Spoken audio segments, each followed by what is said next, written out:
அலைனா அலைந்து கொண்டே இருக்கிறேன்னு அர்த்தம்.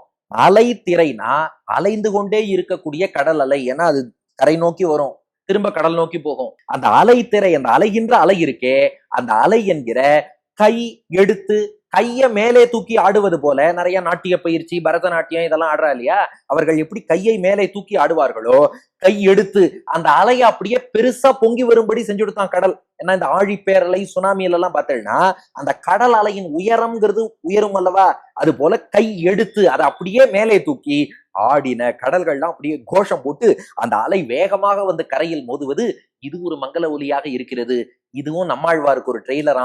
ஏன்னா நாராயணன் என்ற அமுதக்கடல்ல நம்மாழ்வார் மூழ்க போறார். அந்த அமுதக்கடல்ல மூழ்வதற்கு முன்னாடி இதோ இந்த கடல் இது அலையை அப்படியே பொங்கி கொண்டு அலை என்ற கையை மேலே உயர்த்தி கொண்டு இதோ அணைக்கும்படியாக வருகிறது. இப்படித்தான் குணக்கடலாகிய பகவானும் நம்மாழ்வாரை அணைக்கப் போகிறான். அதற்கு அடையாளமாக ஆழமான கடலானது அலைகின்ற அலை என்ற தன்னுடைய கையை எடுத்து ஆடின. நன்றாக எல்லா கடல்களும் நாட்டியம் ஆடிவிட்டன. பலவிதமான கடல்கள் சொல்றோம் இல்லையா, 7 கடல்னு சொல்லுவார். எல்லா கடலும் நாட்டியம் ஆடி எடுத்து. அதுக்கப்புறம் 7 பொழிலும் வளம் ஏந்திய, இந்த இடத்துல பொழில்னா தீவுகள்னு அர்த்தம். சாஸ்திரங்கள் மூலமாக அறிவது. ஏன்னா நம்ம வேர்ல்டு மேப்ல எல்லாமே நமக்கு தெரியாது, இத ரிஷிகள் தான் எல்லாவற்றையும் அறிந்தவர்கள். 7 பொழில் 7 தீபங்கள் இருக்குன்னு காமிச்சிருக்கா. ஜம்பு தீபம், அதுதான் நாம இருக்கக்கூடிய பாரத தேசம் எல்லாம் ஜம்பு தீபத்தை சார்ந்தது.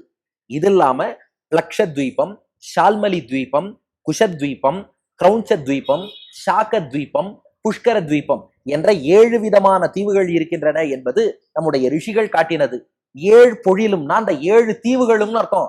மேகங்கள் வாத்தியம் வாசிச்சாச்சு, கடல் நாட்டியம் ஆடியாச்சு. ஆழ்வாருக்கு ஏதாவது உபகாரங்கள் சமர்ப்பிக்க வேண்டும், கிஃப்ட்ஸ் நம்ம சொல்றோம் இல்லையா, பரிசு பொருள் சமர்ப்பிக்கணும்னு.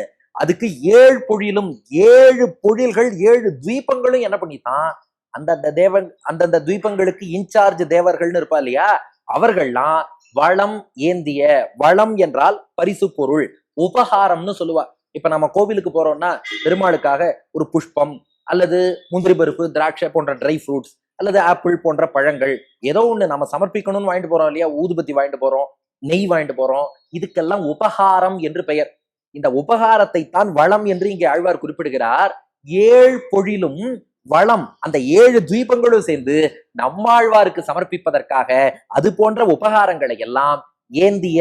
இந்த இடத்துல ஏந்தியன்னா ஏந்தி கொண்டு வந்தனன்னு அர்த்தம். கையில எல்லாம் அந்த 7 தீபங்களுக்கான தேவர்களும் பார்த்தா நம்மாழ்வாருக்கு கொண்டு வராலும். ஏன்னா நீங்கள் வைகுண்டத்தை நோக்கி புறப்பட போகிறீர்கள், உங்களுக்கு ஒரு நல்வாழ்த்து சொல்லி அனுப்பி வச்சு கைங்கரியம் பண்ணணுங்கிறதுக்காக, ஆழ்வாருக்கு கைங்கரியம் பண்ண வேண்டும் என்ற எண்ணத்தில் இவர்களும் புறப்பட்டு வந்து விட்டார்கள்.